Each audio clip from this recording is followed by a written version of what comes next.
तो hello guys, welcome to my channel Med Prep with Gaurav. तो हमने इस वीडियो का पहला पार्ट कर रखा है इलेक्ट्रिक पोटेंशियल। मेरे आप जाके प्लेलिस्ट में चेक कर सकते हैं। तो अब हम आज इसका दूसरा पार्ट करेंगे, कैपेसिटर, इस चैप्टर का। कैपेसिटर ये इजी टॉपिक ही है, ज़्यादा ये टफ नहीं है। पोटेंशियल थोड़ा सा टफ था, पर ये कैपेसिटर बहुत इजी टॉपिक है। इसको मैं अच्छी तरह आपको एक्सप्लेन कर दूंगा। फिर इसके बाद आप कोई भी क्वेश्चन ट्राई कीजिएगा, इजीली आप सॉल्व कर पाएंगे। पहले कैपेसिटर बेसिकली होता क्या है। कैपेसिटर होता है कुछ नहीं बट एक दो पैरेलल प्लेट्स जब साथ में कनेक्टेड रहते हैं तो ये एक तरह से कैपेसिटर का काम करते हैं। अब एक बेसिक आपको ये नॉलेज रहना चाहिए कि इसमें चार्ज डिस्ट्रीब्यूट कैसे रहता है।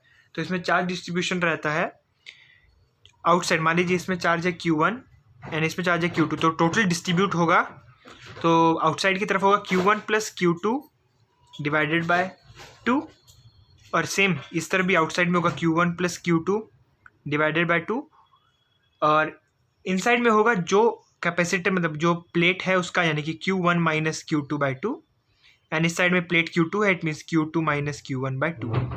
ये जो मैंने आपको बताया ये बेसिकली स्कूल बोर्ड्स के लिए इतना इंपॉर्टेंट नहीं है, बट फिर भी ये आपको नीट या जेईई की अगर प्रिपरेशन कर रही है तो उसके लिए आपको ये नॉलेज रहना चाहिए।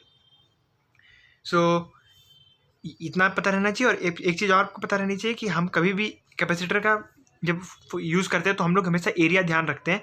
तो एरिया वही माना जाता है जो दोनों प्लेट के बीच में रहे। अगर मान लीजिए एक प्लेट अगर लंबा है तो लेकिन हम लोग जब कैपेसिटर का एरिया लेंगे तो सिर्फ यही एरिया लेंगे जो पूरा जिस तरफ से दोनों तरफ से इलेक्ट्रिक फील्ड जा पा रही हो, वही एरिया को हम कंसिडर करते हैं। अब स्टार्ट होता है इसका मेन पार्ट। कैपेसिटर का प्लेट अगर इस तरह से है, दो प्लेट, इट मीन्स अगर इसमें चार्ज प्लस Q है तो यानी कि इसमें माइनस Q रहेगा। यहाँ पे पॉजिटिव पॉजिटिव चार्ज रहेगा, स्प्रेड रहेगा। यहाँ पे नेगेटिव नेगेटिव चार्ज रहेगा। इट मीन्स इलेक्ट्रिक फील्ड का डायरेक्शन ये रहेगा। इस प्लेट का थिकनेस एरिया में ले रहा हूँ, जो एरिया ये कवर कर A रखेंगे, और दोनों के बीच में डिस्टेंस D रखेंगे। तब हम लोग का ये फॉर्मूला, जैसे जो कैपेसिटर का फाइनल फार्मूला बनता है वो बनता है एप्सिलॉन, जब capacitance equals to epsilon not A by D। ये फॉर्मूला है जो मेन आपको बार बार यूज़ करना है जब कैपेसिटेंस का कोई भी क्वेश्चन है। ये वाला अगर आपको एरिया और डिस्टेंस बिटवीन देम ये दिया रहे तो हमेशा आपको ये वाला रिलेशन इस्तेमाल करना है, epsilon not A by D। I hope आपको एप्सिलॉन नॉट की वैल्यू पता ही रहेगी, बेसिक चीज़ है। तो अब इसके बाद हमारा दूसरा टॉपिक आता है energy stored. Energy stored in the capacitor. ये होता है U equals to half of Q square by 2, मतलब वो दोनों में जो चार्ज रहेगा, दो कैपेसिटर में जो चार्ज है वो, या फिर this is equals to half of CV square, this is equals to half of QV। ये तीन फार्मूला है। Sorry, Q square by 2C होता है, तो हाँ ये फार्मूला है। एनर्जी स्टोर्ड कहीं भी पूछा जाए तो आपको इनमें से कोई भी दो वेरिएबल दिया रहेगा तो आपको उससे इस तरह से डायरेक्ट आपको एनर्जी स्टोर्ड निकालना है। ये भी डायरेक्ट क्वेश्चन बनता है, इसमें question change, work done change, work done बोलेगा तो वही वर्क डन भी चेंज इन पोटेंशियल एनर्जी होता है, तो वो सेम फार्मूला। वर्क डन पूछ सकता है, एनर्जी स्टोर्ड पूछ सकता है। इससे ज़्यादा आपसे स्कूल में भी नहीं पूछेगा, ना जेईई में पूछेगा, नीट में पूछेगा। अगला क्वेश्चन आता है, मतलब जो इसी कॉन्सेप्ट में बनता है, एनर्जी पर यूनिट वॉल्यूम।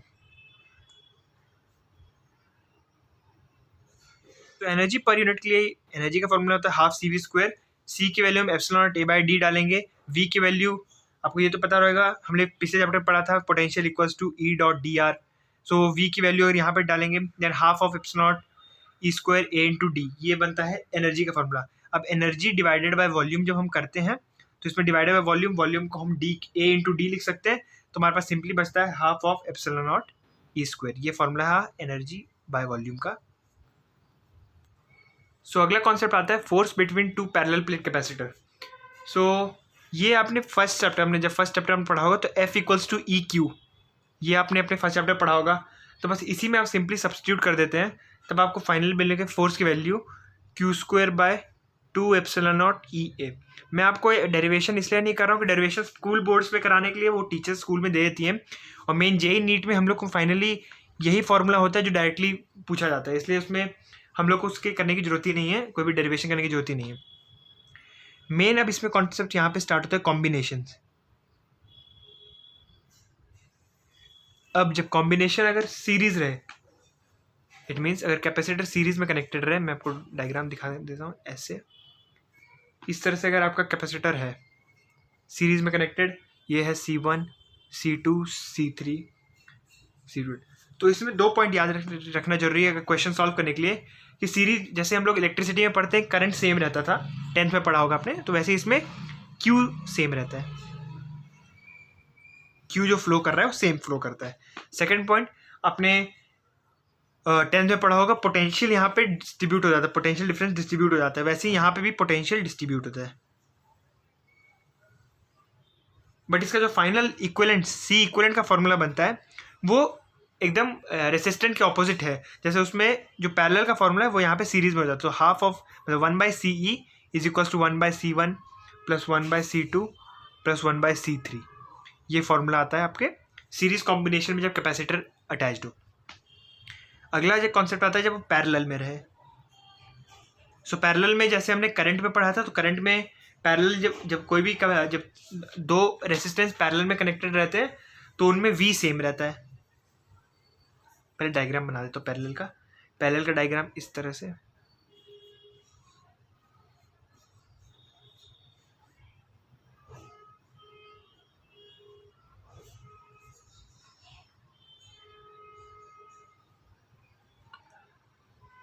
तो इन तीनों जो कैपेसिटर है उसमें वोल्टेज हमेशा सेम रहेगा एंड करंट डिस्ट्रीब्यूट हो जाता है ऑपोजिट, पैरेलल सीरीज का opposite, current I mean charge distributes,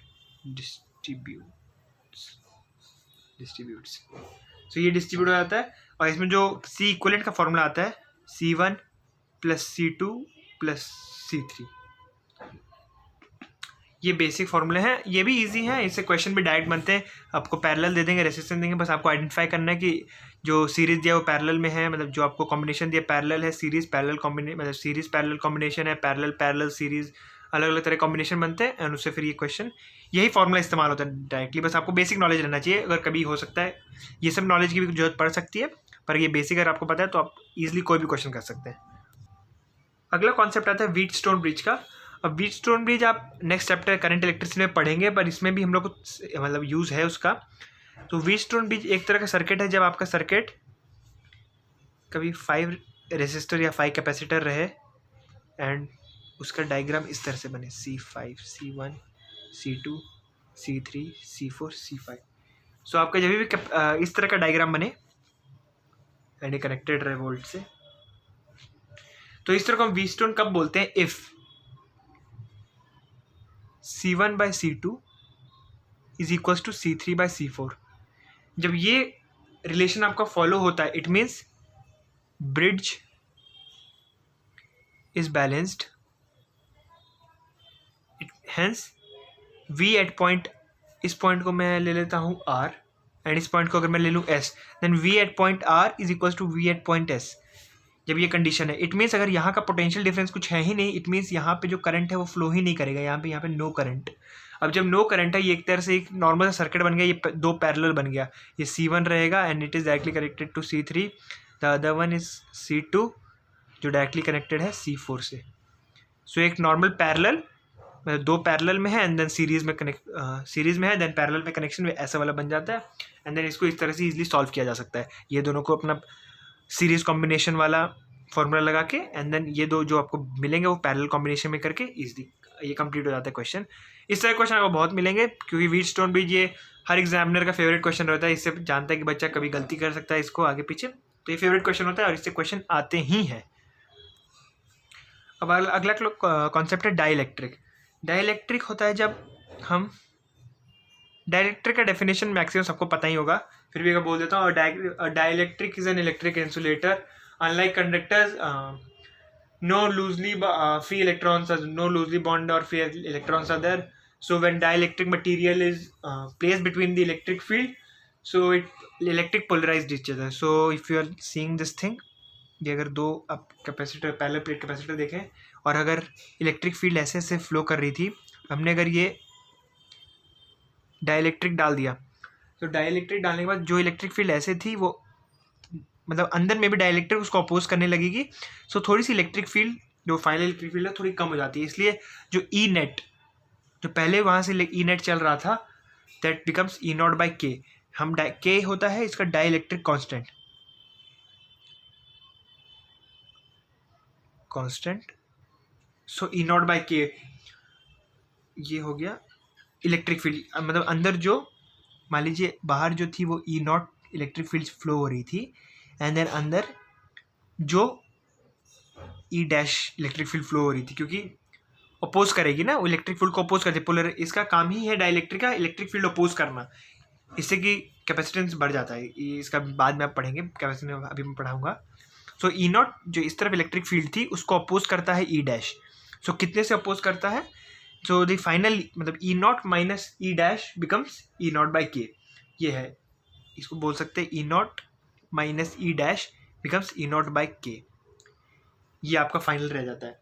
इसके कारण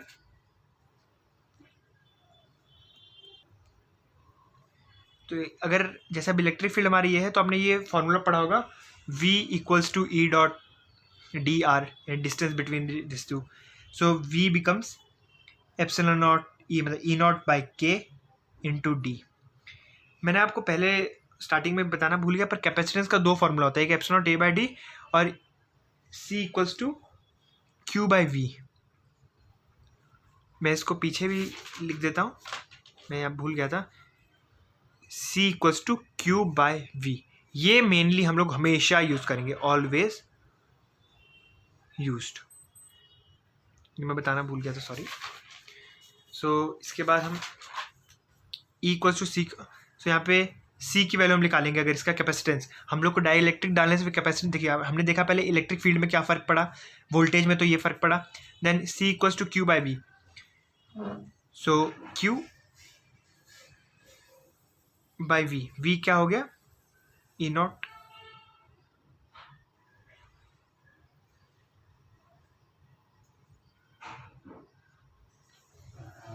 we naught V, and V is, हम इसको एप्सिलॉन डी को हम वी नॉट लिख सकते हैं, जो इनिशियल उसकी इनिशियल था। So it becomes Q by V naught by K, V naught by K ऊपर चला गया, and then this becomes C equals to Q by C था, तो यानी कि C इक्वल्स टू के सी नॉट। इट मीन्स एक तरह से अगर थोड़ा सा यहाँ पे मेजर हुआ, जो C फाइनल आता है वो हमारा आता है K times of C initial. Main आपको ये याद रखना है, जो फाइनल कैपेसिटर आता है वो K times of C not आता है। भाई जो इनिशियल था उसका K टाइम्स बढ़ जाता है कैपेसिटेंस जैसे ही हम डाइलेक्ट्रिक डालते हैं। ये वाला मैं फिर से रिपीट कर देता हूँ, जैसे ही हम डाइलेक्ट्रिक डालते हैं इलेक्ट्रिक फील्ड कम हो जाती है। इलेक्ट्रिक फील्ड कम हुई सो यानी कि जो पोटेंशियल है वो बढ़ गया, कि मतलब पोटेंशियल भी कम गया K टाइम से। अब पोटेंशियल कम गया, इट मीन्स पोटेंशियल कम हो गया, इट मीन्स कैपेसिटेंस बढ़ गया। इसके कारण कैपेसिटेंस कितना बढ़ता है K इंटू सी नॉट। अगर एक शॉर्ट में अगर मैं इसको लिखूँ तो इलेक्ट्रिक फील्ड जो हो जाती है वो हो जाती है ई नॉट बाई के, वोल्टेज हो जाता है वी नॉट बाई के, पर कैपेसिटेंस होता है के सी नॉट। इतना आपको ध्यान रखा है इस चैप्टर में ये लास्ट पॉइंट है। इतना ही है इसमें जो आपको याद रखना है, बाकी फिर इससे आप कोई भी क्वेश्चन सॉल्व कर सकते हैं। आपको बस basic parallel, series parallel combination का नॉलेज होना चाहिए and you are good to go, easy सारे क्वेश्चन हो जाएंगे। Thank you. अगर आपको ये एक्सप्लेनेशन अच्छा लगा तो please like the channel and share this channel with your friends and yeah, subscribe.